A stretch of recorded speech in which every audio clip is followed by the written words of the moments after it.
Добрый день, я Виталий Пономарев, Центр защиты прав человека «Мемориал». Базируемся в Москве, занимаюсь Центральной Азией. Да, сейчас я нахожусь в Варшаве на мероприятии в ДЮЧБСЕ. Это очень важная площадка для правозащитников, для гражданских активистов. Здесь есть возможность и представить свою позицию перед официальными делегациями и очень хорошие возможности для диалога, контактов, обсуждений, как сейчас говорят, на полях встречи. ОБСЕ – это такая структура, где большая часть решений поднимается путем консенсуса, и, естественно, в условиях вот того раскола, тех конфликтов, которые есть сейчас, этого консенсуса удается достичь гораздо реже, чем в прошлом. Есть некоторые механизмы ОБСЕ, вот как московский механизм, которые позволяют действовать в ряде случаев, так сказать, и при отсутствии консенсуса, но эти механизмы тоже нуждаются в совершенствовании.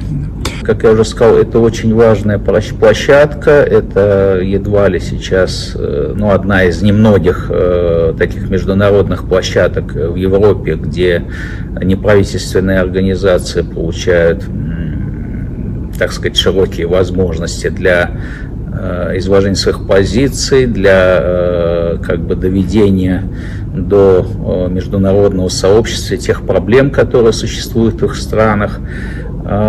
Сейчас Туркменистан вообще очень изолированная страна, очень особая страна, и часто мало информации бывает о том, что происходит в Туркменистане. И иногда более интенсивные события в других регионах, они, конечно, заслоняют эти проблемы, которые остаются в стране. Это тоже возможность лишний раз напомнить, что такие проблемы существуют, требуют решения, требуют международной реакции, не только международных структур, но и крупных стран, которые ведут активную политику в регионе. Да, мы сегодня проводим сайт-ивент, связанный с проблемой насильственных исчезновений в Туркменистане.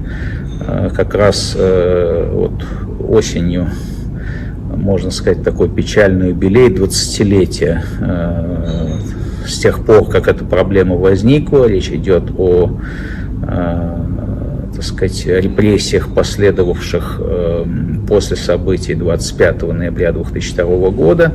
И то, что об очень многих участниках этих событий до сих пор нет какой-то официальной информации, несмотря на этот очень долгий срок.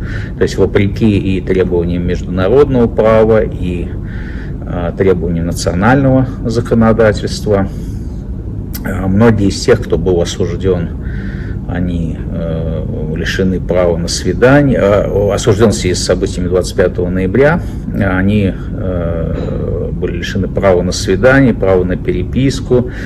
Власти просто не отвечают ни на запросы родственников, ни на запросы международных организаций о судьбе этих людей. И можно сказать, что неизвестна судьба большинства осужденных в связи с этими событиями. А уже сами эти события, они дали импульс, не сами события, а та практика, которая сложилась после этих событий, она дальше стала воспроизводиться и в отношении некоторых других групп осужденных. Речь идет и о людях, которые работали на крупных постах в госструктурах, и о тех, кого преследуют по религиозным убеждениям, и о некоторых гражданских активистах. Но понятно, что, наверное, не все те, кто значится в списке жертв насильственных исчезновений, наверное, не все из них живы, но если кто-то из них умер в заключении, то обязанность государства сообщить об этом родственникам и ответить на те запросы, которые, в частности, приходили по линии рабочей группы по насильственным недобровольным исчезновениям, сформированной в рамках структуры Организации Объединенных Наций.